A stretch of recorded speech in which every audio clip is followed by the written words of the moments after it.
ಸ್ನೇಹಿತರೆ ನಮಸ್ಕಾರ. ವಿಕ್ಟೋರಿಯಾ ಆಸ್ಪತ್ರೆಯ ಕರ್ಮಕಾಂಡ ದಯವಿಟ್ಟು ನೋಡಿ. ಒಂದು ನಿಮಿಷ ವಿಡಿಯೋ ಇದೆ, ಏನೇನು ನಡೀತಾ ಇದೆ, ಯಾಕೆ ಹಿಂಗೆ ಮಾಡ್ತಾ ಇದ್ದಾರೆ ವಿಕ್ಟೋರಿಯಾ ಆಸ್ಪತ್ರೆಯಲ್ಲಿ, ಯಾರ್ಯಾರು ಈ ಥರ ಮಾಡ್ತಾ ಇದ್ದಾರೆ, ದಯವಿಟ್ಟು ಇದ್ರ ಬಗ್ಗೆ ಒಂದು ಪೂರ್ತಿ ಮಾಹಿತಿ ನಿಮ್ಗೆ ಕೊಡ್ತೀನಿ. ಒಂದು ಹೆಣ್ಮಗಳು ನೋಡಿ, ಅದಕ್ಕೆ ಹೇಳ್ತಾ ಇರ್ತೀನಿ ಯಾವಾಗ್ಲೂ ಪ್ರಶ್ನೆ ಮಾಡೋದು ಕಲೀರಿ, ಸತ್ತ ಪ್ರಜೆಗಳಾಗಬೇಡಿ, ಪ್ರಶ್ನೆ ಮಾಡೋದು ಕಲೀರಿ ಅಂತಂದು ಹೇಳಿ ಯಾವಾಗಲೂ ಹೇಳ್ತಿರ್ತೀನಿ. ನಾವು ಈ ಥರ ಸೌಂಡ್ ಮಾಡಿದರೆ, ನಾವು ಈ ಥರ ಒಂದು ಸ್ವಲ್ಪ ನಮ್ಮ ಧ್ವನಿಯನ್ನು ಜೋರು ಮಾಡಿದರೆ ಕೆಲವು ಕಡೆ ಕೆಲಸಗಳು 100% ಆಗುತ್ತೆ. ಅದರಿಂದ ದಯವಿಟ್ಟು ಈ ಥರ ಧ್ವನಿ ಎತ್ತಿ ಯಾನೇ ಅನ್ಯಾಯ ನಡೆದರೂ ಕೂಡ ಪ್ರಶ್ನೆ ಮಾಡೋದು ಕಲೀರಿ, ಪ್ರತಿಯೊಬ್ಬರಿಗೂ ಹಕ್ಕಿದೆ ಅಂತ ಹೇಳ್ತಾ ಇರ್ತೀನಿ.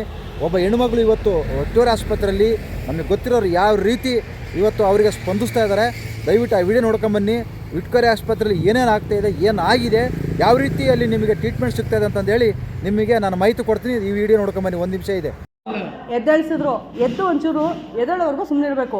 ಇದೇ ನಿಮ್ಮ ಅಪ್ಪನ ಮನೆನೇ, ಅವ್ರ ಮನೆನೇ, ಇವ್ರ ಮನೆನೇ ಅಂದೆ, ಇವ್ರ ಅಪ್ಪನ ಮನೇನೂ ಅಲ್ಲ, ನಮ್ಮ ಅಪ್ಪನ ಮನೇನೂ ಅಲ್ಲ. ಹೆಂಗೆ ಕೇಳ್ತಾರೆ ಹಂಗೆ ಹೇಳಬೇಕು.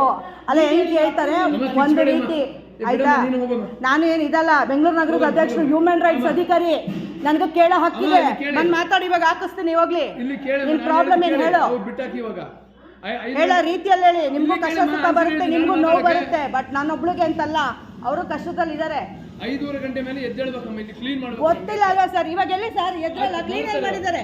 ಎಷ್ಟಾಗ್ತೈತಿ ಇವಾಗ ಟೈಮ್? ನೀವು ಎದ್ದೇಳಿ ಅದೇ 5 ನಿಮಿಷ. ಇಲ್ಲಿ ಕೇಳಕ್ ಅಧಿಕಾರ ಇಲ್ಲ ಅಂತ ಹೇಳ್ಬಿಡಿ. ನಾನು ಮ್ಯಾನೇಜ್ಮೆಂಟ್ ಹೋಗಿ ಮಾತಾಡ್ತೀನಿ. ಅಧಿಕಾರ ಇಲ್ಲ ಅಂತ ಹೇಳ್ಬಿಡಿ. ಯಾರು ಹೇಳಿದ ಅಧಿಕಾರ ಇಲ್ಲ ಅಂತ? ಕ್ಲೀನ್ ಮಾಡ್ತಾರೆ. ಅಲ್ಲ ನಾವುಗಳೇ ಇಲ್ಲ ಅಂದ್ರೆ ಇವ್ರಿಗೆ ಯಾರು ಬರ್ತಾರೆ? ಇವ್ರು ಯಾರು ಬರ್ತಾರೆ? ಕಿಚ್ಚಾಡ್ಬೇಡಿ ಸುಮ್ಮನೆ. ಬಟ್ ಕೇಳ್ತಾರಾ ಅಷ್ಟೆಲ್ಲ ಇಟ್ಕೋಬೇಕು. ನೀನ್ ಕಿರ್ಚಾಡಿದಕ್ಕೇನೆ ಅಲ್ಲ, ನೀನ್ ಕಿರ್ಚಾಡಿದಕ್ಕೆ ನಾವು ಯಾರ ಮನೆ ಹಾಳು ಅಲ್ಲ, ನಾವು ಯಾರ ಮನೆ ಹಾಳು ಅಲ್ಲ. ಇವಾಗ ಹೇಳಿದ್ರಲ್ವಾ, ಎದ್ವಿ ತಾನೆ, ಎದ್ದು ಒಂಚೂರು ಕಂಡ್ಬಿಟ್ಟು ಹೋಗೋವರೆಗೂ ಇರ್ಬೇಕು.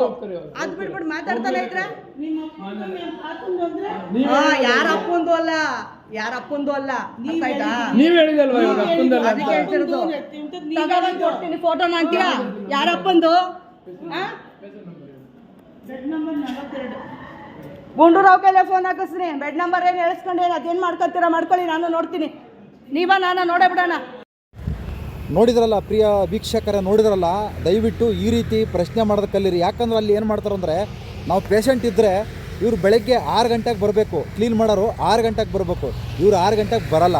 ಯಾವಾಗ ಬರ್ತಾರೆ? 9 ಗಂಟೆಗೆ ಬರ್ತಾರೆ. ಆಗ 9 ಗಂಟೆಯ ಸಮಯದಲ್ಲಿ ನಾವು ಪೇಷಂಟ್ಗಳಿಗೆ ಅವಾಗ ತಿಂಡಿ ಕೊಡುವ ಸಮಯ. ಡಾಕ್ಟ್ರ್ ಹೇಳಿರ್ತಾರೆ, ಅವ್ರು ಡಾಕ್ಟ್ರು ಬರೋ ಅಷ್ಟೊತ್ತಿಗೆ ತಿಂಡಿ ತಿನ್ನಿಸಿ ಮಾತ್ರೆ ಕೊಟ್ಬಿಟ್ಟು ಕುಂದಿರಿಸ್ಬೇಕು. ಡಾಕ್ಟ್ರು ಬರೋ ಅಷ್ಟೊತ್ತಿಗೆ, ಡಾಕ್ಟ್ರು ಬರೋದೇ 9 ಗಂಟೆ ಮೇಲೆ. ಕರೆಕ್ಟಾಗಿ ಡಾಕ್ಟ್ರೂ ಬರೋದಕ್ಕೂ ಈ ಕ್ಲೀನಿಂಗ್ನವರು ಬರೋದಕ್ಕೂ ಎರಡಕ್ಕೂ ಸಮ. ತಿಂಡಿ ತಿನ್ನಿಸೋದು ಯಾವಾಗ, ಮಾತ್ರೆ ಕೊಡೋದು ಯಾವಾಗ, ಇವು ಡಾಕ್ಟ್ರು ಚೆಕ್ ಮಾಡೋದು ಯಾವಾಗ? ಕ್ಲೀನಿಂಗ್ನವ್ರು ಬರಬೇಕಾಗಿರೋದು ಬೆಳಗ್ಗೆ 7 ಗಂಟೆ ಒಳಗಡೆ ಬರಬೇಕು. ಇವರು 7 ಗಂಟೆ ಒಳಗಡೆ ಬರೋಲ್ಲ. ಇವ್ರು ಬರೋದೇ 9 ಗಂಟೆಗೆ. ಡಾಕ್ಟ್ರು ಬಂದಂಗೆ ಬರ್ತಾರೆ ಕ್ಲೀನಿಂಗ್ ಮಾಡೋರು. ಏನು ಹೆಂಗೆ ಗೊತ್ತಾ? ಆಮೇಲೆ ಇನ್ನೊಂದು ಮಾತು ಹೇಳ್ತೀನಿ ಕೇಳಿ, ಪೇಷಂಟ್ ಕೇಳೋರು, ಅಲ್ಲೇನಾದರೂ ಮಾತ್ರೆಗಳು ಔಷಧಿಗಳು ಉಳಿದಿರ್ತಾವಲ್ಲ, ಅದ್ರ ಜೊತೆಗೆ ಬಿಲ್ಲಿಟ್ಟರೆ ಅದನ್ನು ಕದ್ದುಬಿಡ್ತಾರೆ. ಸುಮಾರು ಆಸ್ಪತ್ರೆಗಳಲ್ಲಿ, ಸರ್ಕಾರಿ ಆಸ್ಪತ್ರೆಗಳಲ್ಲಿ ಈ ರೀತಿ ಅನ್ಯಾಯ ನಡೀತಾ ಇದೆ. ಇದು ಯಾರಿಗೂ ಗೊತ್ತಾಗಲ್ಲ. ಅಲ್ಲಿ ಪೇಷಂಟ್ ಅವ್ರು ಹೊರಗಡೆ ಹೋದಾಗೆ ಇಲ್ಲೇನು ಮಾಡ್ತಾರೆ, ಪೇಷಂಟ್ ಪಾಪ ಪ್ರೆಗ್ನೆರೆಲ್ಲ ಮಲಗಿರ್ತಾರೆ, ಅವ್ರ ಪಾಡಿಗೆ ಅವರು ಮಾತ್ರೆ ತಗೊಂಡು ಮಲಗಿರ್ತಾರೆ. ಇಲ್ಲಿ ಇವರು ಯಾರ್ಯಾರು ಹೊರಗಡೆ ಹೋಗಿರ್ತಾರೆ. ಹೊರಗಡೆ ಹೋದಾಗ ಇವರು ಕ್ಲೀನ್ ಮಾಡೋರು ಏನು ಮಾಡ್ತಾರೆ, ಮಾತ್ರೆ ಮತ್ತು ಅಲ್ಲಿ ಬಿಲ್ ಇರ್ತತ್ತಲ್ಲ ಅದು ಎತ್ಕೊಂಬರ್ತಾರೆ. ಎತ್ಕೊಂಬಂದು ತಿರ್ಗಾ ವಾಪಸ್ ಹೋಗಿ ಮೆಡಿಕಲ್ ಸ್ಟೋರಿಗೆ ಕೊಡ್ತಾರೆ. ಆವಾಗ ಮೆಡಿಕಲ್ ಸ್ಟೋರವರು ಅವರಿಗೆ ದುಡ್ಡು ಕೊಡ್ತಾರೆ. ಈ ರೀತಿ ನಡೆಯುತ್ತೆ. ದಯವಿಟ್ಟು ಪೇಷಂಟ್ ಕಳ್ಳರು ಇದನ್ನು ನೋಡ್ಕೊಳ್ಳಿ. ಆಮೇಲೆ ವಯಸ್ಸಾದವ್ರನ್ನ ಯಾವ ರೀತಿ ನೋಡ್ತಾರೆ ಅಂದರೆ, ನನಗೆ ಅನುಭವ ಇದೆ. ನಮ್ಮ ಅಪ್ಪನ 1 ತಿಂಗಳು 10 ದಿವಸ ಆಸ್ಪತ್ರೆಗಿದ್ದೀವಿ, ವಿಕ್ಟೋರಿಯಾ ಆಸ್ಪತ್ರೆಯಲ್ಲಿ. ಜೀವಂತವಾಗಿ ವಾಪಸ್ ಕಳಿಸ್ಲಿಲ್ಲ. ನಮ್ಮ ಅಪ್ಪಗೆ ಶುಗರ್ ಇರಲಿಲ್ಲ, BP ಇರಲಿಲ್ಲ, ಏನೇನೇನೂ ಇರಲಿಲ್ಲ. ಅನ್ಯಾಯವಾಗಿ ನಮ್ಮ ಅಪ್ಪನ ಸಾಯಿಸಿ ನಮ್ಮನ್ನು ಊರಿಗೆ ಕಳಿಸಿದ್ರು. ಚೆನ್ನಾಗಿ ಆಯ್ತಾರೆ ಅಂತ ಹೇಳಿ ಹೇಳಿ ಹೇಳಿ ನಮಗೆ ಕಿವಿಗೆ ಭಯಂಕರ ಹೂವು ಮುಡಿಸ್ಬಿಟ್ರು.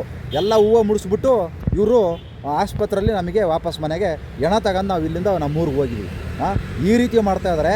ನಮಗೆಲ್ಲ ಇಲ್ಲಿ ಪುಕ್ಸಟ್ಟೆ ಅಂತ ಸಾಯ್ತಾರೆ. ಯಾಕಂದರೆ ಅವ್ರ ಮನೆಗೆ ಏನಾರು ನೋವು ಆದರೆ ಅವಾಗ ಮಾತ್ರ ಓಲೋಲೋ ಅಂತಂದೇಳಿ ಬಾಯ್ ಬಡ್ಕೊತವೆ. ಬೇರೆಯವ್ರ ಮನೆಗೆ ನೋವು ಆದರೆ, ಬೇರೆಯವ್ರ ಮನೆಗೆ ಯಾರೋ ಸತ್ತೋದ್ರೆ ಅದು ಕೇಳೋದೇ ಇಲ್ಲ. ಯಾಕಂದ್ರೆ ಬೇಕಾಗಿಲ್ಲ, ಅವ್ರಿಗೆ ಅವಶ್ಯಕತೆನೇ ಇಲ್ಲ. ಅವ್ರ ಮನೆಗೆ ಅಲ್ವ ಸತ್ತೋಗಿರೋದು, ಅವ್ರ ಅಪ್ಪ ಅಲ್ವ ಸತ್ತೋಗಿರೋದು, ಅವ್ರ ಅವ್ವ ಅಲ್ವ ಸತ್ತೋಗಿರೋದು, ನಮ್ಮವ್ವ ಅಲ್ವಲ್ಲ, ನಮ್ಮಪ್ಪ ಅಲ್ವಲ್ಲ, ನಮ್ಮ ತಮ್ಮ ಅಲ್ಲ, ನಮ್ಮ ಅಣ್ಣ ಅಲ್ಲ. ಈ ರೀತಿ ಜನಗಳು ಇಂಥ ಏನು ಮೈಂಡ್ ಇದೆಯಲ್ಲ, ದೇವರಣಿ ಇಂಥ ಇರೋವರೆಗೂ ಯಾವುದೇ ಕಾರಣಕ್ಕೂ ಸರ್ಕಾರಿ ಆಸ್ಪತ್ರೆಗಳು, ಸರ್ಕಾರಿ ಶಾಲೆಗಳು ಯಾವ ಉದ್ಧಾರ ಆಗಲ್ಲ, ಯಾವ ಊರನ್ನು ಉದ್ಧಾರ ಆಗಲ್ಲ, ಯಾವನ್ನೂ ಉದ್ಧಾರ ಆಗಲ್ಲ.